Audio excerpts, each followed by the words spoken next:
पाकिस्तान की जेल में भारतीय कैदी सरबजीत पर किए गए हमले की वो घोर निंदा करते हैं। पाकिस्तान की जेल में बंद किसी भी भारतीय कैदी की सुरक्षा वहां की सरकार की जिम्मेदारी बनती है। तो भाजपा ने यूपीए सरकार की विदेश नीति पर सवाल उठाया है। पार्टी प्रवक्ता प्रकाश जावड़ेकर ने कहा कि सरबजीत का मुद्दा हो या चीन द्वारा घुसपैठ का सवाल हो, इन मामलों पर सरकार ने काफी लचर रुख अपनाया है। जावड़ेकर ने कहा कि सरकार पूरी तरह से संवेदनहीन हो गई है। और आगे बढ़ने से पहले यहां वक्त हो चला एक ब्रेक का। अब बने रहे हमारे साथ, लौटते हैं इस ब्रेक के बाद।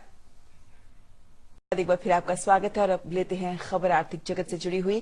केंद्र सरकार ने अपनी महत्वाकांक्षी प्रत्यक्ष नकदी हस्तांतरण पर निगरानी रखने के उद्देश्य से कल नई दिल्ली में सभी 121 लक्षित जिलों के जिला मजिस्ट्रेटों की बैठक बुलाई है।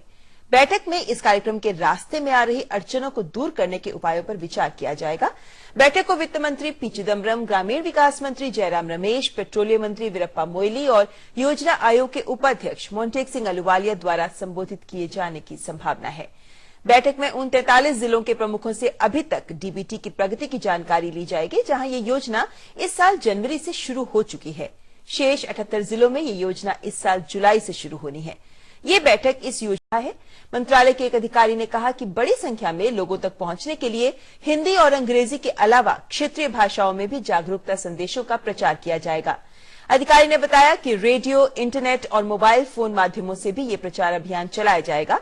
जनता को इस बारे में एसएमएस भेजकर जागरूक किया जाएगा, जिससे कि वो पैसा लगाने से पहले पूरी जानकारी हासिल कर सकें। मंत्रालय द्वारा आमतौर पर देश के विभिन्न हिस्सों में निवेशक जागरूकता कार्यक्रम चलाया जाता है और ये अभियान इससे भिन्न है। अधिकारी ने बताया कि अभियान ग्रामीण क्षेत्र के लोगों पर भी केंद्रित होगा, जो आमतौर पर इस प्रकार की निवेश योजनाओं के झांसे में आ जाते हैं। सरकार डाकघरों की पासबुक पर भी इस तरह की धोखाधड़ी वाली योजनाओं के बारे में संदेश प्रकाशित करेगी। अधिकारी ने बताया कि इस महीने से हमने दूरदर्शन के चैनलों पर हिंदी और अंग्रेजी में निवेशकों को जागरूक करने के लिए टिकट संदेश चलाना शुरू किया है और जल्द ही क्षेत्रीय दूरदर्शन चैनलों पर भी इस तरह के क्षेत्रीय भाषाओं में टिकट चलाए जाएंगे। और बात चिटफंड घोटाले की। पश्चिम बंगाल की शारदा जैसे चिटफंड कंपनियों के खिलाफ कार्रवाई शुरू हो गई है।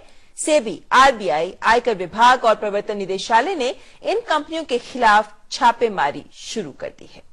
मुख्यमंत्री नरेंद्र मोदी ने बेंगलुरु में एक चुनावी जनसभा को संबोधित किया। रैली को संबोधित करते हुए नरेंद्र मोदी ने कहा कि चुनाव से पहले गुजरात में जो लहर भाजपा के पक्ष में थी, वही लहर कर्नाटक में है। उन्होंने राज्य की जनता से विकास के नाम पर मतदान करने की अपील की।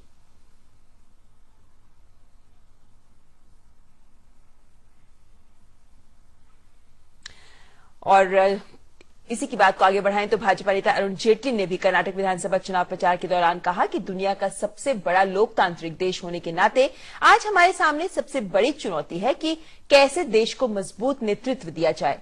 इतने बड़े देश की सत्ता किसी एक परिवार के हाथ में नहीं, बल्कि मजबूत हाथों में सौंपी जानी चाहिए। और आगे बढ़ने से पहले यहां पर रुकेंगे एक और ब्रेक के लिए। आप बने रहें हमारे साथ। और ब्रेक के बाद एक बार फिर कर्नाटक चुनावों की बात करें तो भाजपा नेता अरुण जेटली ने कर्नाटक विधानसभा चुनाव प्रचार के दौरान कहा कि दुनिया का सबसे बड़ा लोकतांत्रिक देश होने के नाते आज हमारे सामने सबसे बड़ी चुनौती है कि कैसे देश को मजबूत नेतृत्व दिया जाए। इतने बड़े देश की सत्ता किसी एक परिवार के हाथ में नहीं, बल्कि मजबूत हाथों में सौंपी जानी चाहिए। राजनीतिक बहस है। महिलाओं के खिलाफ बढ़ रहे अत्याचारों और यौन अपराधों की घटनाओं के खिलाफ संसद में बने सख्त कानून के बावजूद इस तरह के अपराधों की संख्या में इजाफा हो रहा है, जो एक चिंता की बात है। इस मामले में जरूरत है तो महिलाओं के प्रति समाज में लोगों की मानसिकता को बदलने की। अगर हम